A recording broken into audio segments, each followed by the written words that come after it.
இவர் போன தடவை 1000 கொடுத்தாரு ஐயா ஸ்டாலின்.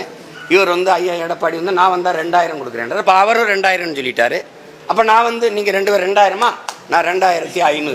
இப்போ எங்கள் அண்ணன் பாண்டியராஜன் படத்தில் ஒரு ஏலம் விடுவாங்க. நம்ம ஐயா பயில் வாங்குறாங்கன்னா அதெல்லாம் உட்காந்து 2000, 3000, 4000 கடைசியாக பிம்பிளிக்கு பிளாப்பிம்பாங்க. அந்த பிம்பிளிக்கு பிளாப்பி தான் இது.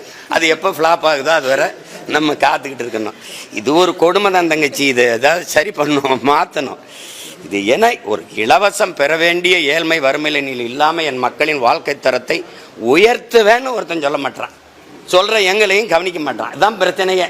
நான் உங்கள்கிட்ட தங்கச்சிட்ட ஒன்று கேட்குறேன். நான் இலவசமாக உங்களுக்கு மின்சாரம் தந்துடுறேன். நீங்கள் வீட்டை விட்டு வெளியில் போகும்போது அந்த மின் விளக்கையோ அல்லது குளிரூட்டியோ மின் விசிறியோ தொலைக்காட்சியோ அணைச்சி விட்டு போவீங்களா? மனச்சான்றதுக்கு எதிராளாமல் பதில் சொல்லுங்க. அணைச்சி விட்டு போவீங்களா? இலவசம்னா பொறுப்பாக அதை அணைப்பீங்களா? எவ்வளவு பொறுப்பற்று பயன்படுத்துவீங்க? அப்ப இலவசம்னா அது எப்படி கவனக்குறைவாயிரும், பொறுப்பற்று போயிடும். பொருளின் அருமை தெரியாது தங்கச்சி. பொருளின் எது ஒன்றும் அதான் சொல்றாங்க, தாய்ப்பாலும் தண்ணீரும் மலிவா கிடைப்பதனாலேயே நீ மதிக்க மாட்டேங்கிற. பூமி உன் காலுக்கு கீழே மிதிவிடுவதாலேயே அதன் அருமை தெரிய மாட்டேங்குது. நீ மதிப்ப எதை மதிக்கணுமா மதிக்க மாட்டேங்கிற, அதை மிதிக்கிற. நீ எந்த பொருள் இலவசமா இருக்கணும்? அறிவை வளர்க்கும் கல்வியும் உயிரை காக்கும் மருத்துவம் தான் தரமா எல்லாருக்கும் சமமா இலவசமா இருக்கணும். நீ அறிவை கொடு, எனக்கு அதுக்கேற்ப வேலை கொடு, நான் பழச்சுக்கிறேன். உயிரை காக்க மருத்துவத்தை தரமா கொடு. நீ அமைச்சர்கள் முதலமைச்சர்கள் எல்லாம் போய் தனியார் மருத்துவமனையில படுத்துக்கிறீங்க. நாங்க எங்க போய் படுக்கிறது? அரசு மருத்துவமனை, அரசு மருத்துவத்துறைக்கு நீங்க ஒதுக்குற நிதி எங்க போகுது? என்ன தரம் உயர்ந்திருக்கு? மருந்தின் தரம், மருத்துவத்தின் தரம், மருத்துவ கட்டடத்தின் தரம், மருத்துவமனையின் தரம் ஏதாவது இருக்கா? ஏன் ஒவ்வொரு அறையும் பிணவர மாதிரி இருக்கு? எப்படி தரம் அங்க இல்ல?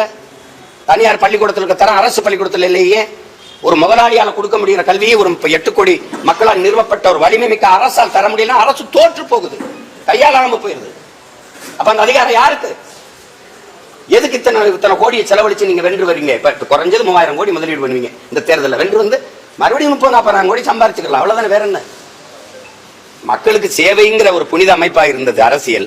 லாபம் ஈட்டும் தொழிலாக மாற்றி நிறுத்திட்டார்கள். அரசியல் விடுதலைன்னு வந்த அரசியல் இயக்கங்கள் அரசியல் வியாபாரமா ஆயிருச்சு. திருப்பி இப்ப நீங்க வந்து இதே மாதிரி இலவசம் நான் வந்தா அதை அவங்க செஞ்சாங்க, இதை செய்யறாங்க. அதுவே சமாளிக்க முடியல. இந்த 5 ஆண்டுகளை மட்டும் 4.5 லட்சம் கோடி கடன் வாங்கியிருக்காங்களா இல்லையா? 4.5 லட்சம் கோடி கடன் வாங்க, இன்னும் 10 லட்சம் கோடி கடன் வாங்க. ஆனா எந்த நலத்திட்டத்தை நிறைவேற்றி இருக்கிறீர்கள்? நான் அந்த அதிகாரத்திட்ட கேட்கிறேன். அருமையான கல்வியை கொடுத்துட்டேன். குறைஞ்சபட்சம் சிங்கப்பூர் 3வது இடத்துல இருக்கு உலகத்தரத்துல. பின்லாந்து இப்ப முதல் இடத்துக்கு போயிட்டான். தென்கொரியாவே 2வது இடத்துக்கு வந்துட்டான். சரி, நான் அந்த இடத்துக்கு கொண்டு போயிட்டேன். பிள்ளைகளுக்கு அருமையான கல்வியை கொடுத்துட்டேன். ஒரு அறிவு சமூகமா உருவாக்கிட்டேன். தரமான சாலை இல்ல போக்குவரத்து, தடையற்ற மின்சாரம் உற்பத்தியில, மின் உற்பத்தியில தண்ணீரை அடைஞ்சிட்டேன். மின் தட்டுப்பாடுன்னே கிடையாது. அப்படி ஏதாவது இருக்கா தங்கச்சி? அப்படி ஏதாவது இருக்கா? சாதாரண குடிமகன்ல இருந்து பெரிய எவனா இருந்தாலும் ஒரே மாதிரி தரமா நாட்டின் முதல் அமைச்சருக்கு என் மருத்துவமா அது சாதாரண மகனுக்கும் மகளுக்கும் கிடைக்கும். அந்த அளவுக்கு தரம் வந்துடுச்சு. அப்படி ஏதாவது இருக்கா? தவிச்ச வாய்க்கு தண்ணி கொடுக்க முடியுதா?